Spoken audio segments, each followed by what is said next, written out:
Right, stand over there. Right. Now, Upton, this young lady has a little lump in the left breast. It's nothing serious, but she was quite right to see her doctor about it. And I want you to tell me what it is. I don't know, sir. Well, of course you don't. Of course you don't know. Find out. Yes, sir. Stop. Upton, am I right in thinking this is the first time you've met this young lady? Yes, sir. So you do not march up to her and make a grab at her bosom? No, sir. Remember your manners, boy. Now shake her by the hand and introduce yourself. Hello, I'm Michael. Oh, for God's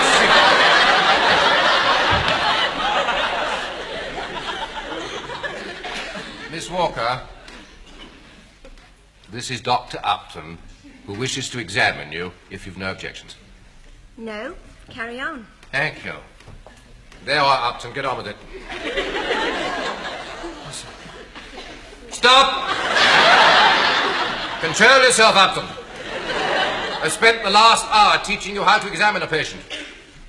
It obviously hasn't percolated through to that atrophied conglomerate of malformed neurons you use for a brain that you ask questions first. Sorry, sir. Well, get on. Yes, sir.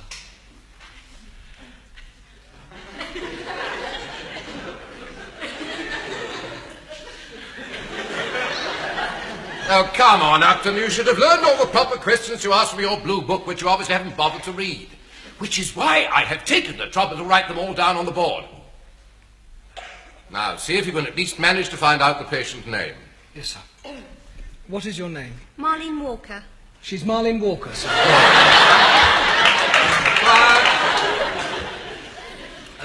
And address? 13 Norris Road. 13 Norris Road, sir. Well, don't tell me. Write it down. Yes, sir. And how old are you? 22.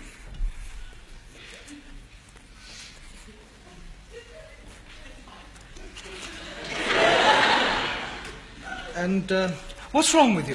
I thought you were supposed to tell me. Ask Miss Walker why she went to the doctor. Oh, about the lump. And where exactly is the lump? In the breast. Lump in the chest. Breast. Lump in the Shall I examine her now, sir? My God, Upton, you're a fast worker. Aren't you going to ask her anything else? Anything else? Any questions you might have forgotten? No, sir. Oh, yes. What is your religion? Look! You want me to ask all those questions, sir? No, Upton, no. Don't bother. A brilliant diagnostician like yourself obviously doesn't need to. But we can discuss that later. You better just examine the patient. Yes, sir.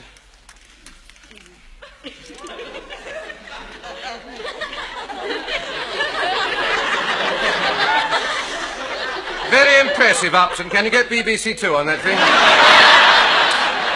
Pardon, sir? One of these days, Upton, you'll find that expensive instrument very useful. In about 20 years' time, when you've learned how to use it properly.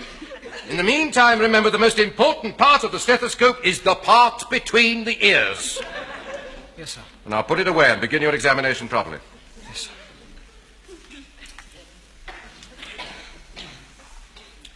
Stop! I think Miss Walker can manage that on her own. Would you mind, please?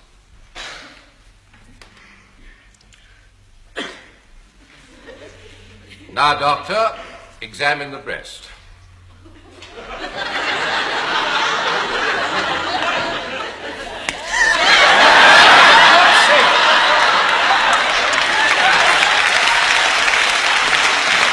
For God's sake, Upton, you'll frighten the patient to death. You look like Sweeney Todd. What do you think you're doing? I'm warming my hands, sir. I've read about it. Get on with it. Yes, sir. Stop! Keep your grubby little paws to yourself, man. Look first, look.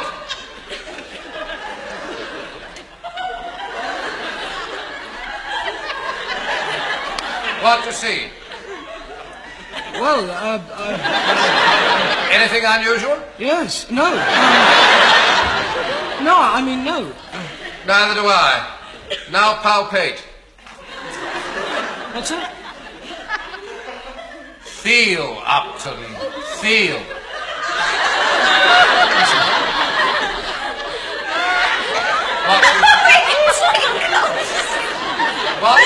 What do you feel?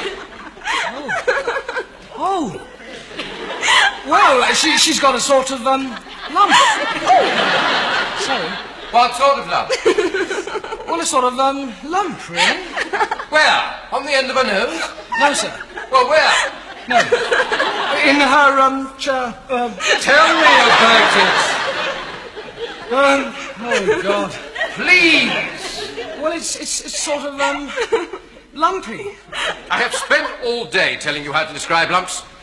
Position, shape, size, surface, remember? How big is the lump? Sort of normal size, sir. It can't be normal or she wouldn't be worried about it. Take your hand away. Now, is it the size of a football or a pea? It's about, so big. About the size of a plover's egg, would you say? A plover's egg, yes. All right. All right, that'll do. Thank you, Miss Walker. I apologize.